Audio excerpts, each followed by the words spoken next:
Yo, what is going on guys, Alex7 here, welcome back to another Test Drive Unlimited Solar Crown video. And today's video, I'm going to be talking about what a financial document said about Test Drive Solar Crown, so let's get straight into the video. Okay, so in this document that was posted last year in July, and by the way, it is old, so things may have changed since then. However, it was basically a 299 page PDF file with only 2 mentions of Test Drive. Basically in this document, Big Ben was saying what trademarks they have, and they said V-Rally, Test Drive, obviously, etc, etc. Now the second mention of Test Drive was here, licensed trademarks. So you can see Warhammer, WRC, Tourist, Trophy Isle of Man, and of course, more importantly, Test Drive's 100 licensed prestige car marks. Now, marks. What does marks mean? Now, marks obviously means brands, and that could also mean manufacturers.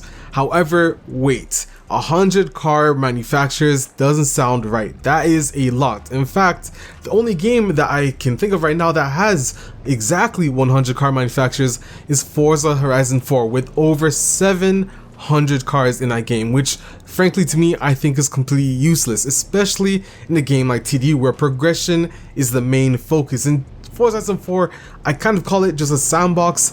Take out your controller, go out the garage and play with whatever car you want, because you can get it pretty quickly, especially with the wheel spins. So the fact that TDU has this sort of progression, it definitely makes a lot of sense that we don't need 700 cars. In fact, where would we even fit 700 cars? We have a garage. Who would even own 700 cars? But let's talk about what marks could actually mean. Now, if you aren't aware, there's this game coming out from nacon as well. In fact, the people who develop it is Raceward, and hint hint, Raceward have a bike game coming out this August and is using none other than the KT engine. And in fact, another quick little fact is that Raceward is actually collabing with Kylotonn on the KT engine.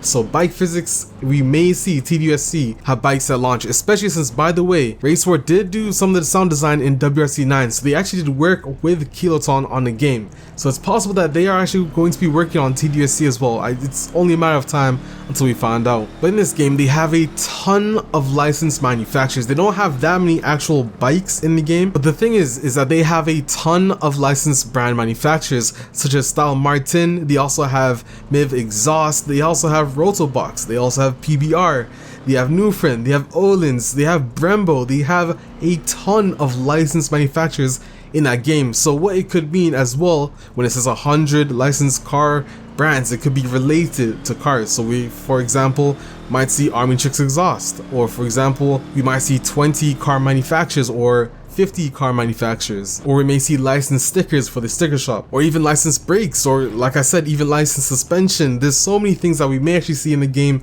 In fact, of course, even licensed wide body kits such as Rocket Bunny or Liberty Walk. So it's going to be pretty interesting where this 100 number really comes from. It tells us a lot, but at the same time it's very vague, and we can't automatically assume just 100 car manufacturers right off the bat. Now, just to compare some games, the Crew 2 has 72 car brands with 400 plus vehicles. Forza Horizon 4, obviously, which is a no-brainer, we don't need this at all. 100 car brands, and of course 700 plus cars, which again, in a game like TDU where progression is pretty much going to be the essential part, we don't need 700 cars in the game. Now, Need for Speed Heat, they actually had 26 car brands, and in TDU2 we had 44 car brands with 85 cars. So personally, I think it's safe to assume we may end up seeing 50 to 75 car brands, and then actual OEM plus manufacturers or wide body kits that may actually be in the game. So like I said, it's vague, but at the same time it's still a very nice bit of information that we can take for Test Drive Unlimited Solar Crown.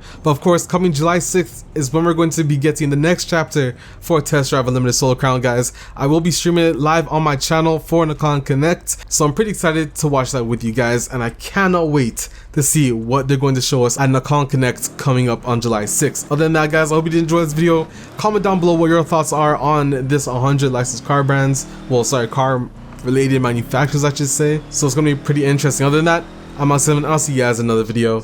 I'm out. Peace.